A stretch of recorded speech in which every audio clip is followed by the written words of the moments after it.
वहाँ बैठे हैं सालू और दीदी, और ये पूजा बैठी है और ये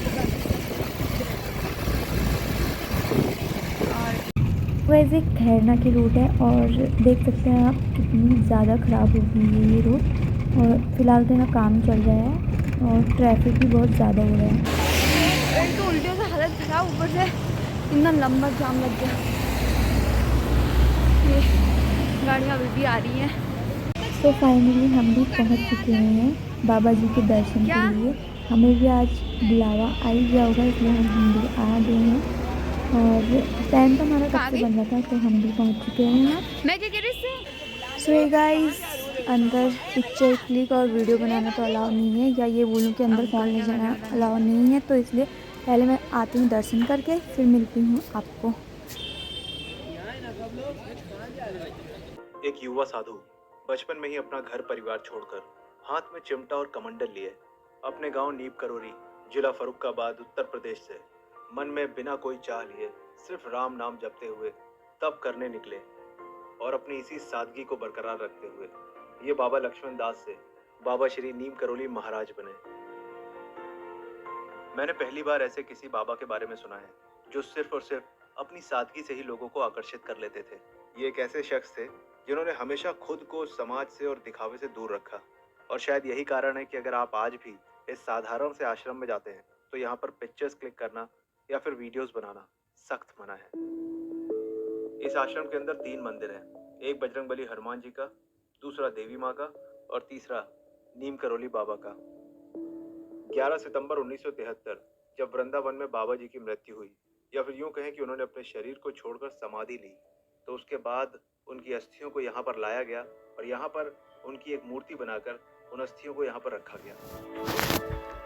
उनकी अस्थियों को यहाँ लाकर रखने का सबसे बड़ा कारण ये था कि उनका इस जगह से कैंची धाम से सबसे ज्यादा लगाव था। उन्होंने अपने जीवन का सबसे ज्यादा समय कैंची धाम में ही बिताया था और ये उनकी आखिरी इच्छा थी कि उनकी अस्थियां यहाँ लाकर रखी जाएं। 15 जून 1964 में बाबा जी ने इस धाम और यहाँ पर बने मंदिरों की स्थापना की और तब से लेकर आज तक हर 15 जून को यहाँ पर बहुत बड़ा भंडारा भी होता है, जिसमें सिर्फ कुमाऊं उत्तराखंड से ही नहीं बल्कि पूरे भारत से लोग यहाँ पर आते हैं। लेकिन कहते हैं कि बाबा जी की स्पिरिचुअल पावर इतनी ज्यादा थी, या फिर यूं कहें कि उनके चमत्कारों की जो शक्तियां थी वो इतनी ज्यादा थी, जिस वजह से यहाँ के गांव वाले या फिर देश विदेश से आने वाले लोग इनसे प्रभावित हो जाते थे। एंड आई एम श्योर ये तो आप सबको ही पता होगा कि एप्पल फाउंडर स्टीव जॉब यहाँ 1974 में आए थे, पर तब तक बाबा जी समाधि ले चुके थे, तो उनकी उनसे मुलाकात तो नहीं हुई। लेकिन फिर भी वो इस जगह से इतने ज्यादा प्रभावित हो गए थे कि उन्होंने अपने कई हफ्ते यहाँ पर बिताए और यहाँ से जाने के बाद उन्होंने अपनी कंपनी एप्पल की शुरुआत करी। और उन्होंने इस बात का जिक्र कई जगहों पर किया कि वो कैंची धाम आए थे और उन्होंने यहाँ पर काफी समय बिताया और यहाँ पर उनका स्पिरिचुअल एक्सपीरियंस बहुत ही शानदार रहा। इस जगह से उन्हें इंस्पिरेशन मिली और यहाँ आकर वो बहुत मोटिवेट हुए। और कहा यह भी जाता है कि नीम करोली बाबा का सबसे पसंदीदा फल वर्ल्ड की one of the most influential company का लोगो बना। और उसके बाद उन्होंने फेसबुक फाउंडर मार्क जुकरबर्ग को भी यहाँ आने की सलाह दी। यहाँ तक कि हॉलीवुड एक्ट्रेस जूलिया रॉबर्ट्स, जिन्होंने सिर्फ बाबा की तस्वीर देखी और हिंदुज्म को पढ़ना शुरू कर दिया। लेकिन कैंची धाम और बाबा नीम करोली के प्रति जो इन विदेशियों में आकर्षण पैदा हुआ, उसका रीजन क्या था, उसकी शुरुआत कैसे हुई, यह भी एक इंटरेस्टिंग फैक्ट है जो आपको पता होना चाहिए। हार्वर्ड यूनिवर्सिटी का एक प्रोफेसर और साइकेडेलिक ड्रग्स का समर्थक, एक शख्स जिसका नाम था रिचर्ड एल्पर्ड। रिचर्ड बाबा के पास 1966 में आए। इनका मानना था कि अगर स्पिरिचुअलिटी को बहुत करीब से जानना है तो ये ड्रग्स सबसे सही तरीका है और इसके जरिए आध्यात्म के चरम तक पहुंचा जा सकता है। इनकी बात को गलत साबित करने के लिए इनके हाथ में जितना भी ड्रग्स था वो बाबा ने एक साथ लिया और उसे खा गए और उन्हें इस नशे का बिल्कुल भी असर नहीं हुआ, जिसे देखकर रिचर्ड एल्पर्ड और वहां खड़े हुए सारे लोग अचंभित हो गए। कहते हैं कि रिचर्ड एक रात आश्रम में बैठकर तारों को देख रहे थे। तभी बाबा नीम करोली उनके पास आए और उन्होंने उनसे कहा कि तुम इन तारों में अपनी माँ को देख रहे हो जो कुछ समय पहले ही मर चुकी हैं।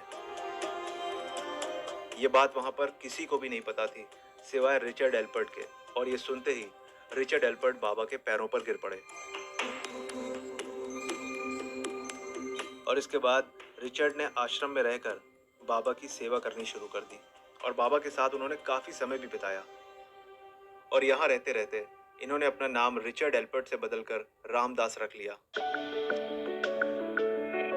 और 1971 में इन्होंने एक बुक भी पब्लिश की जिसका नाम था बी हियर नाउ, जिसमें बाबा जी से जुड़ी हुई कई बातें, उनका दुनिया को देखने का नजरिया और उनकी स्पिरिचुअल पावर्स के बारे में बातें लिखी थी।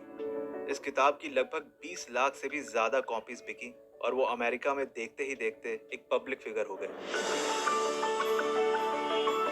इसके बाद उन्होंने अमेरिका लौटकर बाबा नीम करोली और कैंची धाम का बहुत प्रचार किया और अमेरिका में एक स्पिरिचुअल टीचर के तौर पर उभर कर आए। और उसके बाद पूरी दुनिया से लोग कैंची धाम और बाबा नीम करोली के दर्शन करने के लिए आने लगे। सो ये गाइस, मेरा ये सौभाग्य रहा कि मैं बाबा जी के दर्शन कर पाई आज।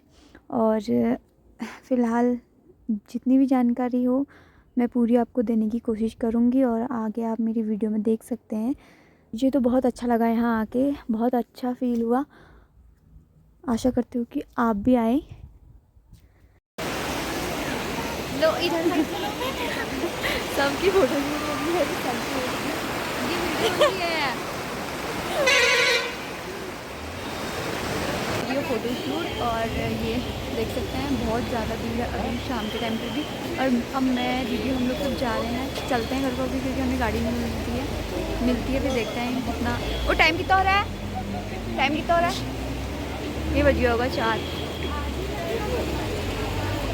सो गाइस, बाकी जानकारी के लिए आप अंदर से बुक ले सकते हैं और बाकी जो आपको जानना है वो बुक्स में पढ़ सकते हैं आप।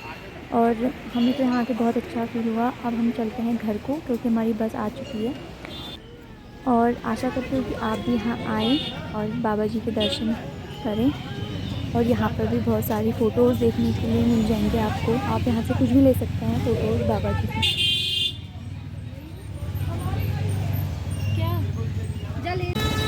मेरी बस छूट गई भैया। कोई नहीं, बाइक भी अपनी है, बाइक में आ जाना। ठीक है, चलो चलो।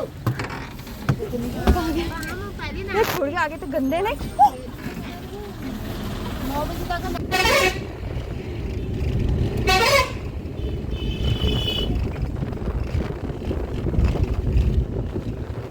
हमें हो चुकी है लेट, अभी हम मार्केट में ही हैं और मेरी गाल बहुत खराब हो रखी है। बाप रे।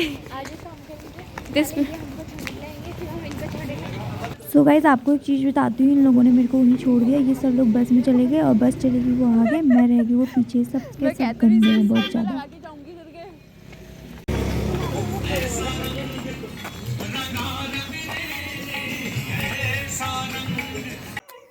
गाइस, सो फाइनली हमको भी दर्शन हो चुके हैं और अब हम पहुंच चुके हैं घर।